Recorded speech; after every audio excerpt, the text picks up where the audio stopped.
Bismillahirrahmanirrahim. So, in the last video, we have covered cellular changes of acute inflammation, in which we discussed about migration and adhesion.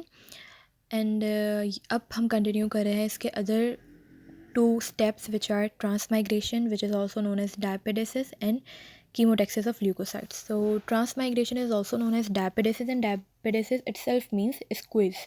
So, after being arrested on endothelial surface, like after firm adhesion, मैंने कहा था एक जगह arrest हो जाते हैं, leukocytes migrate through vessel wall by like again squeezing between intracellular junctions.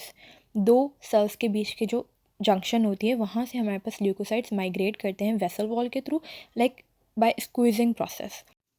सो हमने क्या किया कि after being arrested on endothelial cells, like fermentation हुई, उसके बाद हमने ल्यूकोसाइट्स को माइग्रेट करवाया वेसल वॉल के through by squeezing intracellular junctions के बीच में से, और हमारे पास अब हो जाएगा एक्स्ट्राविजेशन of leukocytes called transmigration.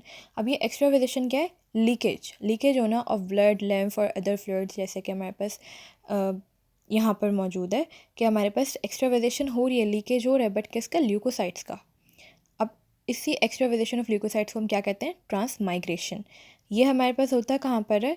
In post capillary venules, मतलब हमारे पास जो वेन्स होती हैं उनके अंदर हो रहा होता है.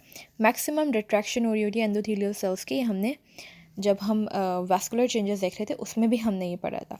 ये होता कैसे है? Done by पीकैम. पीकैम को हम CD31 भी कहते हैं. इसकी फुल फॉर्म क्या है? Platelet endothelial cell adhesion molecule 1. तो पी कैम के थ्रू हमारे पास क्या हो रहा होता है? ट्रांसमाइग्रेशन या डायपेडेसिस हो रहा होता है, जो कि पोस्ट कैपिलरी वेन्यूल्स के अंदर हो रहा होता है. और अब ये हमारे पास क्या करते हैं?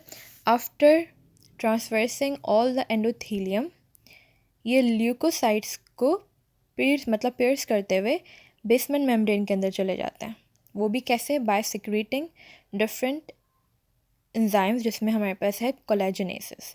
कोलेजनेसिस को क्या करते हैं? ये पियर्स करते हुए बेसमेंट मेम्ब्रेन में जाएंगे और फिर एक्स्ट्रा वेस्कुलर टिश्यूज़ जो हमारे होते हैं वहाँ पर एंटर कर जाते हैं, और वहीं से लाइक एक्स्ट्रा वेस्कुलर टिश्यूज़ के थ्रू ही हमारे पास अब क्या होगा कि फर्दर कीमोटैक्सिस होगी ल्यूकोसाइट्स की.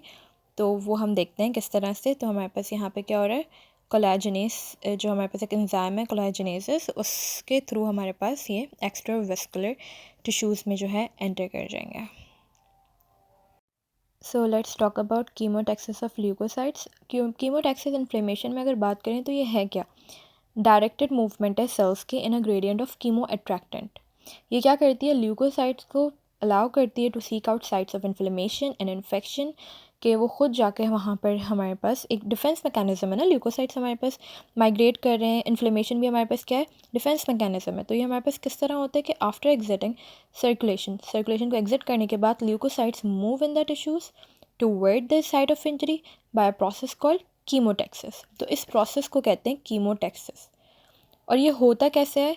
कीमो अट्रैक्टेंट्स जो हैं वो प्रोड्यूस होते हैं, जो माइक्रोब्स हैं. अब किसी एक पर्टिकुलर एरिया में माइक्रोब आ गया, वो क्या करेगा? प्रोड्यूस करेगा कीमो अट्रैक्टेंट्स, या फिर माइक्रोब्स भी कर सकते हैं या होस्ट सेल्स भी कर सकते हैं, in response to any infection, tissue damage, कुछ भी हमारी बॉडी के अंदर हुआ है, जिसमें हमारे पास डिफरेंट बैक्टीरियल प्रोडक्ट्स आ जाते हैं, साइटोकिन्स आ जाते हैं, आर्किडोनिक एसिड आ जाता है, ल्यूकोट्राइन B4 आ जाता है. जैसे ये तो आर्किडोनिक एसिड और ल्यूकोट्राइन B4 तो लिपो ऑक्सीजनेस पाथवे के थ्रू आ जाएंगे.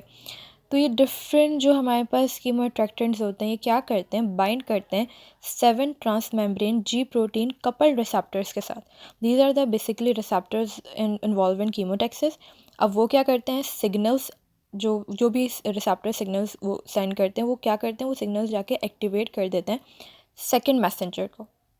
सेकंड मैसेंजर्स क्या होते हैं? वो एक्टिवेट हो जाते हैं. ल्यूकोसाइट्स मूव बाय फिलोपोडिया के लिए हमारे पास जो ल्यूकोसाइट्स होते हैं वो मूवमेंट के लिए होते हैं. और उसके बाद इन दी एंड हमारे पास नेट रिज़ल्ट क्या होता है कि हमारे पास जो ल्यूकोसाइट्स हैं, बेसिकली हमारा जो की टास्क था वो यही था कि ल्यूकोसाइट को माइग्रेट करवाना टुवर्ड्स इन्फ्लेमेटरी स्टिमुलस, ताकि अब ल्यूकोसाइट्स वहाँ जाके क्या करेंगे? किलिंग करेंगे उस माइक्रोब की.